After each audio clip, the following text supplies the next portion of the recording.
अक्सर लोग ये तबसरे करते हैं कि जिन लोगों के पास इख्तिदार है वो बड़े मजे लूट रहे हैं, अयाशियां कर रहे हैं। हमारी जिंदगियां मुश्किल के अंदर है, बुनियादी जरूरतें पूरी करना भी हमारे लिए मुश्किल है। ये बात दुनियावी एतबार से तो बिल्कुल ठीक है, लेकिन अंजाम के एतबार से ये बात दुरुस्त नहीं है।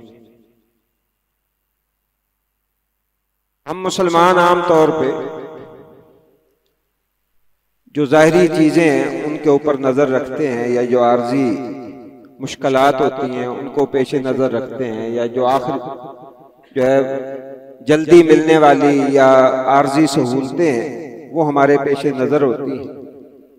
हम किसी शख्स को अच्छे लिबास, अच्छी गाड़ी, अच्छे मकान में देखते हैं तो ये समझने लग पड़ते हैं कि इसके ऊपर बड़ा अल्लाह का फजल है, इस पर अल्लाह का बड़ा एहसान है। लेकिन बाज दफा हकीकत बिल्कुल इसके बरअक्स होती है।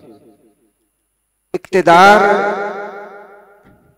बज़ाहिर लगता है कि उसकी बड़ी रौनक और बड़ा बंदे का दबदबा होता है, बंदे के पास वसाइल होते हैं।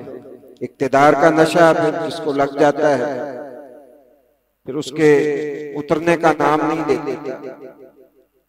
लेकिन रसूलुल्लाह सल्लल्लाहु अलैहि वसल्लम के पैरोकार और दीन इस्लाम को मानने वाले सिर्फ इन चीजों पे नजर नहीं रखते, बल्कि ये 60-70 साल की जिंदगी खत्म होने के बाद जो जिंदगी शुरू होने वाली है वो भी उनके पेशे नजर होनी चाहिए। नबी सल्लल्लाहु अलैहि वसल्लम ने फरमाया है, आपने ये दुआ की कि अल्लाहुम्मा मन वलिया मिन अम्र उम्मती, कि ऐ अल्लाह जो मेरी उम्मत के मामलात का हाकिम बना, उसके पास इख्तिदार आया, और ये फरमाया कि शैयन किसी भी चीज का, वो बादशाह भी हो सकता है, वजीर आजम भी हो सकता है, वो किसी जो है वो इलाके का गवर्नर भी हो सकता है, वो कोई जज भी हो सकता है, वो कोई और ऑफिसर भी हो सकता है, जिसके मातहत लोग काम कर रहे हैं और वो उनका जिम्मेदार है, उसको अल्लाह ने उनके ऊपर हाकमियत दी है। फरमाया फशक्का अलैहि, वो उनको मशक्कत के अंदर डाल देता है, उनकी जिंदगी अजीरन कर देता है, उनका जीना हराम कर देता है। तो फरमाया अल्लाह मेरी तुझसे इल्तजा है, फशक्का अलैहि, तू भी उसके ऊपर जब वो तेरे पास आए तो उसके ऊपर मशक्कत डाल देना, उसे मुश्किल के अंदर डाल देना। ये इतना बड़ी वईद है कि अगर कोई शख्स इस पे गौर कर ले तो कतन वो इस इक्तिदार के नशे की तरफ ना आए। बल्कि एक हदीस मुस्नद अहमद वगैरह में ये है, रसूलुल्लाह सल्लल्लाहु अलैहि वसल्लम ने फरमाया कि जो मेरी उम्मत का शख्स मेरी उम्मत के 10 लोगों के ऊपर हाकिम बना, 10 लोग उसके मातहत थे, वो क़यामत वाले दिन अल्लाह की बारगाह में इस तरह पेश किया जाएगा कि उसके दोनों हाथ उसकी गर्दन के साथ बांधे हुए हो। दूसरे लफ्जों में उसे बेड़ियां लगाकर हाथ बांधकर अल्लाह की बारगाह में पेश किया जाएगा। फरमाया फिर उसकी नेकी, रियाया के साथ उसका हुस्ने सुलूक, रियाया का ख्याल रखना, ये नेकी उसे छुड़ाएगी। और अगर रियाया के साथ उसने जुल्म किया होगा, अपने मातहतों के साथ ज्यादती की होगी, तो फिर उसे इसी हालत में बांध के जहन्नम की तरफ ले जाया जाएगा। इसलिए जो बरसरे इक्तिदार हैं उन्हें ये सोच लेना चाहिए कि ये चंद दिन की अयाशी जो है, ये चंद दिन की जो रोशनी उन्हें नजर आती है, ये ऐसे अंधेरों में बदलेगी कि अल्लाह ना करे फिर वहां रोशनी का कोई इम्कान भी नहीं होगा। और आप सब जानते हैं, हमारे सामने सैकड़ों मिसालें इस दुनिया के अंदर मौजूद हैं कि इक्तिदार के नशे में और माल की हवस में जो लोग इस हद तक आगे चले जाते हैं, उनकी औलादों का अंजाम क्या होता है और उनका अंजाम क्या होता है। यानी इतने बेरहम लोग हैं कि वो माल जो है, इन्हें खाना तो दरकिनार, इन्हें इस्तेमाल करना भी नसीब नहीं होता, देखना भी नसीब नहीं होता, जो अपने ही मुल्क से लूट के और अपने ही आवाम का खून चूस के जो है वो किस तरफ ले जाते हैं। पता नहीं ये बात सच्ची है या आप ज्यादा बेहतर जानते हैं। कहते हैं नुसरत भुट्टो जब फौत हुई तो वो स्विस बैंकों में जो पैसे रखे हुए थे तो वो बेहोशी के अंदर चली गई, कौमे के अंदर चली गई। 2 साल तक या काफी देर वो कौमे के अंदर रही। कहते हैं जोर लगाया इन्होंने कि वो की जो है वो बता दें होश के अंदर आके, लेकिन नहीं बताई। वो सारे पैसे वो जो है वो काफिर समेट के खा गए।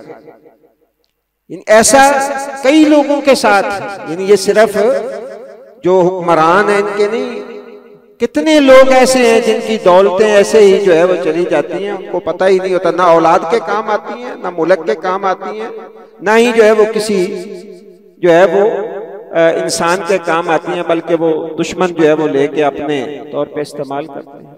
तो कितना बड़ा जुल्म है अपनी जान के ऊपर कि इंसान जो है वो मुल्क का, कौम का पैसा जो है वो उसे इकट्ठा करके ना उसे खुद खाना नसीब हो, ना ही जो है उसकी औलाद को नसीब हो, और कौम के ऊपर भी इंसान जुल्म कर दे। दुनिया में तो ये इंसान छूट सकते हैं और दुनिया में तो शायद वो किसी भी कानून से बालातर अपने आप को करवा सकते हैं, कर सकते हैं, लेकिन अल्लाह की रस्सी जो है वो बहुत दराज है और जब उसको पकड़ता है तो फिर छोड़ता नहीं। इसलिए हम में से हर शख्स जो भी उसकी जिम्मेदारी है उसे ईमानदारी और अमानतदारी के साथ पूरा करना चाहिए, हालात जैसे भी हों। रसूलुल्लाह सल्लल्लाहु अलैहि वसल्लम ने फरमाया था कि हुक्मरान तुम्हारे ऊपर आएंगे। तो सहाबा ने पूछा था अल्लाह के रसूल फिर हम क्या करें? फरमाया जो तुम्हारे फराइज बनते हैं तुम उसके वो पूरे करो, और जो तुम्हारे हुकूक हैं तुम अपने हुकूक की दुआ दरखास्त अल्लाह रब्बुल इज्जत से करो। हमें कम से कम जो जितना हम कर सकते हैं, जितनी इस्तिताअत है, ईमानदारी के साथ अपना फर्ज हर शख्स को पूरा करना चाहिए। और हकीकत ये है कि अगर हम करना शुरू कर दें तो अल्लाह तबारक व तआला उसकी बरकत से ये हो नहीं सकता कि हमारे हुक्मरानों को भी अल्लाह ताला सीधी राह पे ले। लेकिन होता यूं है कि जब ऊपर से तबाही फैलती है और बरसरे इक़्तिदार और मुआशरे के आसूदा हाल लोग तबाही फैलाते हैं, तो फिर अदना से अदना आदमी भी वो कहता है कि इस बहती गंगा के अंदर मैं भी क्यों ना हाथ धो दूं। फिर जिसका जितना हाथ पड़ता है वो उतना जो है वो हासिल कर लेता है। नतीजतन तबाही जो है फिर कौमों का मुकद्दर बन जाती है। अल्लाह ताला हमें इस परेशान कुन सूरत हाल से निकाले और अल्लाह हमारे हुक्मरानों को भी हिदायत दे और उन्हें ये समझ दे कि जो कुछ कर रहे हैं ये बहुत घाटे का सौदा है, बहुत ही खसारे वाला सौदा है। जितनी जिंदगी बाकी है वो पता नहीं किस वक्त खत्म हो जाए और फिर अल्लाह की बारगाह में जब इंसान पेश हो जाएगा तो बजाय इसके कि वो माल इंसान को फायदा दे, उल्टा फिर इंसान की तबाही का बायस हो जाए। अल्लाह ताला हमें नबी करीम सल्लल्लाहु अलैहि वसल्लम की हिदायत को समझने की और उन पे अमल करने की तौफीक अता फरमाए। सुभान अल्लाह व बिहम्दिका अशहदु अल्ला इलाहा इल्ला अंता अस्तगफिरुका व अतूबु इलैक।